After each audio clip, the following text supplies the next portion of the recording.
What's up guys, Vulkan here, and today I have some great news for those of you who like Warhammer 40k Inquisitor Martyr. So last week they added in a feature that's pretty standard across other action RPGs. They're a little late to adopt it, but it's here, and that is a seasonal ladder system. So this functions very similar to Diablo 3, if you're familiar with that. Now this is something the fans of the game have been asking for a long time. Something to give them a reason to continue playing the game, or to replay the game with fresh paint. It's something that is almost necessary nowadays. Now their first season is called Season of the Inferno. It adds new buffs, spells, stats, gear, tons of other cool stuff, but this season revolves around catching enemies on fire to deal extra damage with a dot called Inferno. And at the beginning, each player has a small chance on hit to apply Inferno, and then that chance gets increased for each seasonal tier they complete, which we'll talk about those in a second. But enemies can also explode when they die. So you'll see like a little orange globe above an enemy, which means they're going to explode. This causes some big damage. It leaves an AoE on the ground, and it burns pretty much anything in it. So it's pretty cool. Basically, imagine them like little gas cans, and you shoot them and they blow up when they're just, everything's gone. Now, you also gain a buff called Blaze of Glory for each enemy that dies from the Inferno or from an explosion. And then this gives the player some extra movement speed, resistances, a boost to HP regen, and really makes you just a little bit more tankier, which is great. Now this new season also brings some specific gear to the table to make your character synergize well with all those new Inferno mechanics. So I managed to get one of these new pieces on my Crusader, and it was really cool, right? It brought back kind of that excited feeling of getting something cool you can tinker with, and you can kind of build around or just plug into the build you're already using, and it just immediately makes such a big impact. So it was just really cool to see and immediately apply. Now here are the two examples that the devs shared with us. You can see at the orange text at the top, that's for the seasonal buff. I mean, they look good. There are some pretty specific scenarios on some of the pieces of gear that make them either extremely valuable for your build or a complete piece of junk and it's not going to work for you. So, but with all the new gear, they also brought in some new shards, which shards are like gems for your gear. So jewels, gems, however you're going to kind of call them, there are sockets on your gear, and then you take these shards and you apply them to your sockets. Now all of these are leaning towards Inferno Resist, Inferno Damage Boost, Inferno Reflect to help kind of boost your seasonal effectiveness, so you can really kind of outfit your character 100% seasonally directed. Now I did mention seasonal tiers earlier, right? And I want to kind of expand on these a little bit. These are a list of objectives to complete while the season is active. There's 15 of them per tier, a total of 5 tiers, and some of these objectives are pretty simple, right?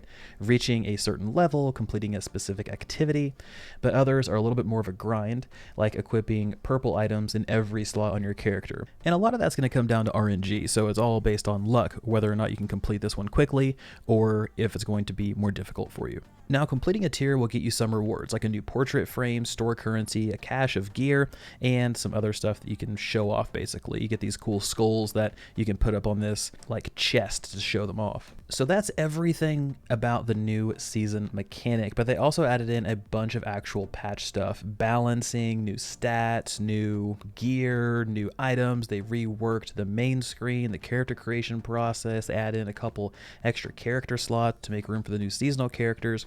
So I've linked all of that in the description below.